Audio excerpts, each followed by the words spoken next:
네, 북한 핵 문제 해결에는 공감대를 이뤘지만 한미 FTA 등 무역 문제에는 이견이 많았다. 이렇게 정리되는 지금 한미 정상회담 소식입니다. 자, 트럼프 대통령이 그제 만찬에 이어 어제 정상회담에서도 한미 FTA 재협상 문제를 계속 제기했습니다. 정상회담 공동 발표문의 해당 대목 들어보겠습니다.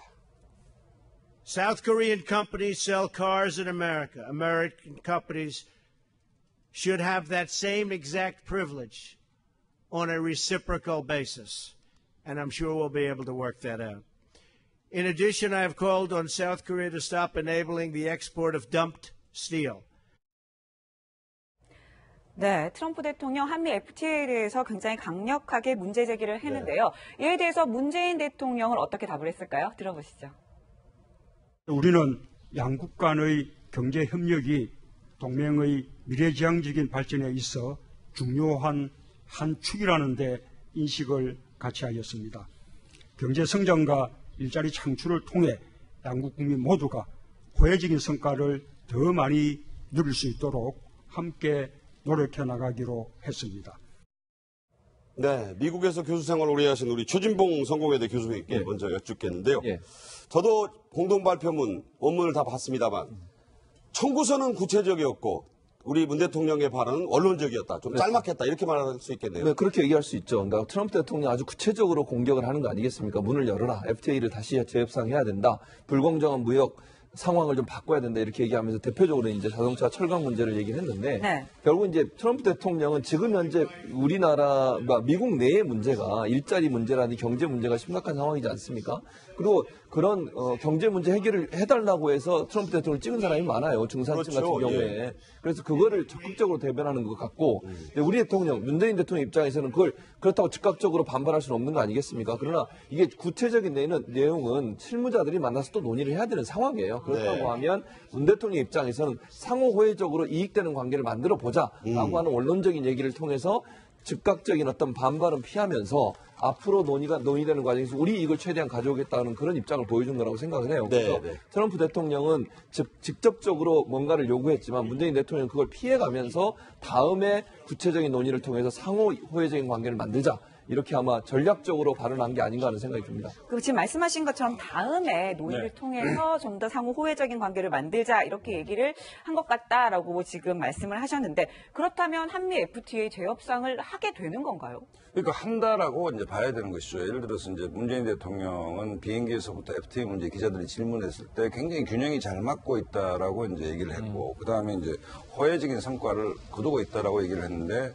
트럼프 대통령은 뭐 계속 한미 FTA 문제는 좀 부적절하다. 그 다음에 심지어 2011년 한미 FTA가 성립되고 2016년까지 미국이 약 110억 불 정도의 적자를 보고 있다고 일관되게 얘기를 하고 있지 않습니까?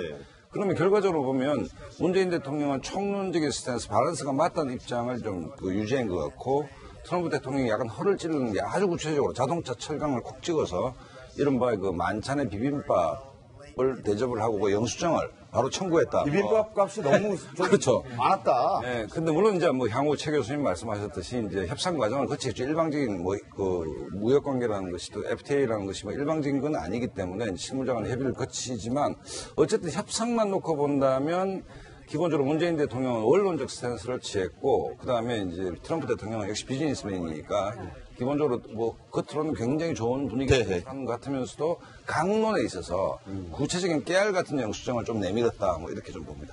김광석 변호사님, 북핵 문제는 공감대, 단호한 대응 기조가 비슷했어요.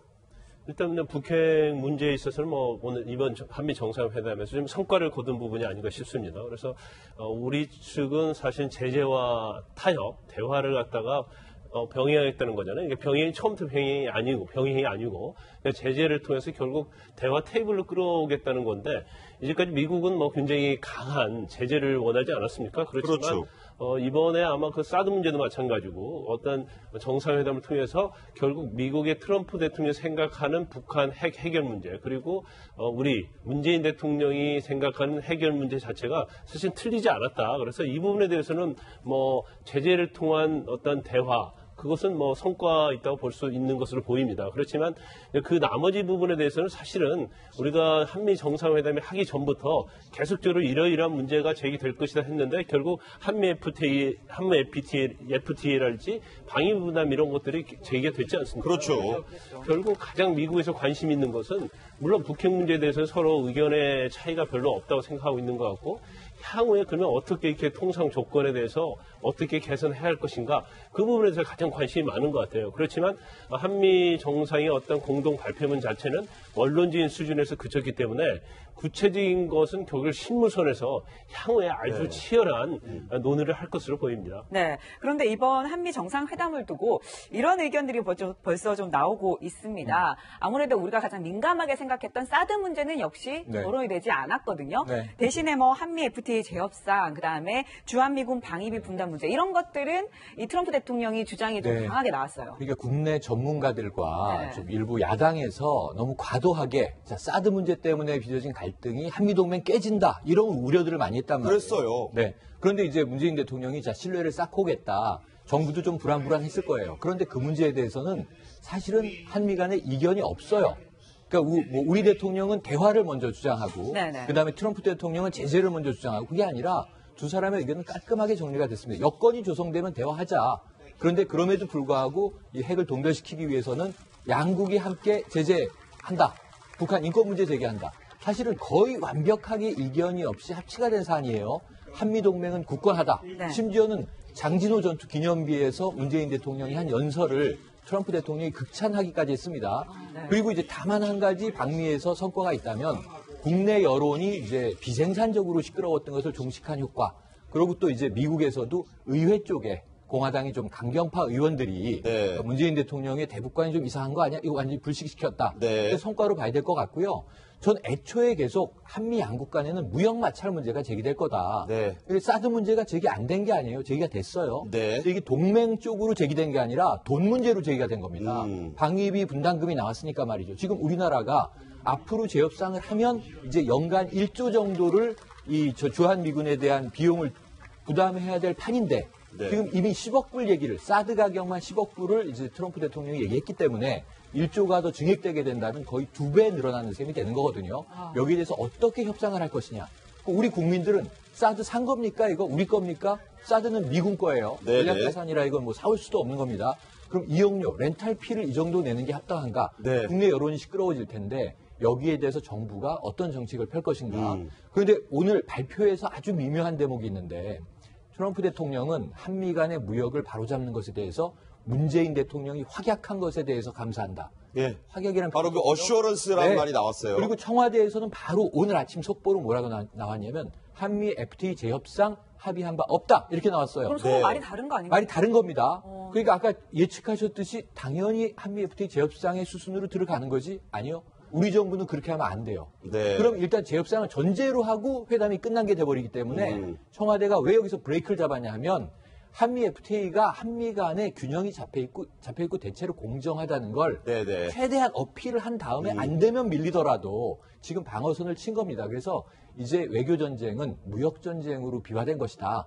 이 안보 문제는 안심해도 될 것 같다. 이렇게 하나는 잃었고 네. 하나는 얻은 셈이 된 것 같습니다. 자, 안보는 다졌지만 한미 FTA 등 재협상 이 돈 문제에 있어서는 이견차가 나왔고 이미 무역 전쟁이 시작됐다. 우리는 방어선을 쳤다. 자, 이 정도로 요약을 할 수 있고요. 자, 정상회담 뒷얘기를 좀 해보겠습니다. 첫 만남부터 가장 기대를 모았던 게 이 악수. 과연 두 정상은 악수를 어떻게 할 건가? 저 악수가요, 이 한쪽 손으로 이 팔을 잡고 하는 악수, 이른바 캐나다의 트리도 총리식 악수다. 이래서 문 대통령이 무난하게 저 악수 외교를 했다. 이런 평가 나와요, 박 소장님. 그러니까 악수가 너무 지금 이제 그 트럼프 대통령의 어떤 고도의 비즈니스 전략 중에 수단 가운데 하나가 악수죠. 굉장히 갑자기 맞죠. 악력을 굉장히 세게 잡아서 상대를 우리가 아베 일본 총리 잡고 영상에서 끌어당기고. 당기고 뭐 이렇게 악수의 어떤 비즈니스 전략이 있는 것 같은데 문 대통령께서도 이제 악수에 신경을 쓰실 수밖에 없죠. 엄청 고민했다고. 예, 하는 우리가 겁니까? 입장을 입장을 바꿔놓고 우리가 누구를 만나러 가는데 그 사람이 악수에 대한 악령이 높다고 생각한다면 손에 악령을 넣어서 손을 안 잡겠습니까? 악력 연습도 좀 하고 또 예. 악력기도 좀 아마 가지고 가셨을 수도 있고 뭐 지금 암의 표정이 나옵니다만 네. 어쨌든 저 아팠다고 나중에 얘기했어요. 상당히 저희들도 우리 왜 정치인들 만나서 악수를 하다 보면 갑자기 꽉 잡으면 손이 굉장히 아픕니다. 굉장히 아프고 그렇기 때문에 저 악수의 어떤 그 협상 수단으로서의 손 뭐 이렇게 이제 봐야 되는데 저 트럼프 대통령과 문재인 대통령의 악수는 그야말로 통상적인 무난한 그다음에 아주 돋보이는 장면이 저정면 높은 게 그 문재인 대통령이 저 팔을 잡았죠. 이렇게 팔꿈치를. 양손으로 보니까 악수한 셈이다 이런 얘기도 나와요. 그 장면이 굉장히 좀 인상적이었는데 아마 문 대통령도 이 악수 전략에 있어서 좀 치밀한 준비를 하고 가지 않았나 이런 생각. 이번 악수가 트럼프의 악수 중에선 가장 예의 바르고 격식 있는 악수였어요. 그랬다고 지금 외신들 얘기하고 있습니다. 그러니까 거의 처음일 정도예요. 네. 메르켈 총리에게 공손했다? 악수를 거부. 예. 당신과 뭐 안 했죠. 메르켈하고는. 싸늘한 분위기를 연출했고 트리도와 비슷하다고 하는데 비슷해요 모양인데 다른 게 트리도는 젊은 패기 있는 리더십을 보여주기 악수 위해서 안 하고 있는 메르켈 총리와의 그렇죠. 무악수 장면입니다. 그러니까 트리도 총리는 주로 트럼프 대통령이 꽉 잡는 것만이 아니라 잡아당기거나 흔들거든요. 네네. 근데 밀리지 않기 위해서 어깨를 짚는 형태입니다. 힘의 기준 어깨를 짚어요. 유명했던 게 저 마크롱 프랑스 대통령이 젊은 39살답게 트럼프 완전히 손이 아플 정도로 쥐어서 하얘지죠. 저 인기가 대단히 또 마크롱은 올라가지 않았습니까? 그렇죠. 그리고 안 놔주잖아요. 지금 트럼프가 두 번 빼려고 그러는데 빼려고 계속 했는데 꽉 잡고, 안 놔주고 있는 거죠. 예. 그러니까 저거는 전략적으로 준비를 하고 간 거죠. 마크롱 대통령이 이게 한번 당신도 당해봐라 이런 식으로 한번 준비한 것 같고 문재인 대통령도 청와대 발표에 따르면 저 트리도식 악수를 준비하고 가셨대요. 아무래도 네. 한쪽을 잡으면 힘이 좀 덜 들어갈 수 있기 때문에 그런데 이제 트럼프 대통령이 아예 뭐 그런 식으로 예, 지금 접근하면서 또 나옵니다. 예, 예. 그런 식으로 접근해서 그냥 무사히 넘어간 것 같고 아마 준비를 많이 했는데 준비한 만큼 성과가 있었던 것 같습니다. 네. 악수에 대해서. 악수에 대해서 그런데 너무 신경을 써서 그럴까요? 그런데 이 문재인 대통령이 백악관 방명록에 네. 글자를 하나 잘못 썼다고 합니다. 보시면요. 방명록 내역을 제가 한번 보내드릴게요. 자, 한미 동맹 평화와 번영을 위한 위대한 여정이라고 느낌표를 하고요. 그 밑에 보시면 대한 미국 대통령 문재인 이렇게 썼습니다. 저게 화제가 된 게 저 니은 받침이 빠졌는데 위에 있는 미자와 필체를 비교해 보면 같은 크기란 말이에요. 김광삼 변호사님. 그래서 전략적인 실수라는 그런 반응, 재밌는 반응도 있습니다. 어떻게 보셨는지요? 아니, 뭐 전략적인 실수는 해석이 가능하긴 하죠. 하지만 제가 볼 때는 뭐 전략적이보다는 좀 실수를 한 건 맞는 것 같아요. 그런데 특히 이제 정상이 외국에 나가서 어떤 실수를 했을 때 그 실수가 치명적이냐 치명적이지 않느냐가 상당히 중요한 부분이거든요. 근데 저게 대한미국이라고 썼는데 저 부분이 한미 동맹의 미자 그리고 그렇죠. 밑에 보면 대한미국 대통령의 미자가 같은 크기입니다. 아마 저 부분의 어떤 실수 자체가 미국과 관계없는 실수였다고 한다면 저 부분 실수에 대해서 상당히 지적을 많이 했을 거예요. 그런데 마침 미국에 가서 한 대한미국이라고 썼기 때문에 오히려 저게 의도적이지 않느냐. 그래서 어떤 미국과 관계에 있어서도 어떤 좋은 그런 방향을 위해서 한 게 아니냐. 이야기거리가 되는 실수라는 그렇죠. 얘기죠. 이야기거리가 될 수 있는 그런 실수인데 오히려 저 실수 자체가 어떤 정상에 대한 어떤 새로운 어떤 모티브가 되고 좋은 분위기를 형성할 수 있는 그런 뭐 실수 중에 하나였지 않나 싶습니다. 저거를 이제 유심히 봐야 되는 것이 트럼프 대통령이든 문재인 대통령이든 한미 정상이 만났지만 시선은 자국 국민한테 가 있습니다. 그렇죠. 예를 들어서 지지도가 얼마나 오를 것인지 특히 트럼프 대통령 같은 경우에는 지금 여러 가지 어려운 상황 아닙니까? 네. 그러니까 사실 철강 자동차를 콕 찍어서 이 문제는 한국을 압박하는 효과도 있지만 미국 국민에게 트럼프 대통령이 메시지를 전달하는 측면도 있고 내가 약속 지킨다 이렇게. 그렇죠. 자기 핵심 공약이 무역 문제였으니까 문재인 대통령이 방미 전에 굉장히 이른바 보수적 국민들로부터 이제 걱정을 샀던 내용이 뭔가 하면 한미 동맹이 굳건할 것인가 아니면 미국이 거세게 안보 문제에서 압박을 하고 문재인 대통령이 모호한 입장을 펴지 않겠냐는 우려가 있었죠. 우려가 있었는데 저게 실수라면 굉장히 잘 기획된 실수다. 한미 동맹이 굳건하다는 것을 좀 보여주기 위해서 일부러 그 대한민국이 아니고 대한미국이라고 쓰면서 어쨌든 그 우리 국민의 일부분들이 우려하는 한미동맹의 그 기저가 흔들릴 일이 없다는 것을 좀 보여주는 의도된 실수가 아닌가 이런 생각이 듭니다. 네. 자, 한미정상회담에 관한 얘기 계속 이어집니다. 저희가 준비해서 또 다음 프로그램 때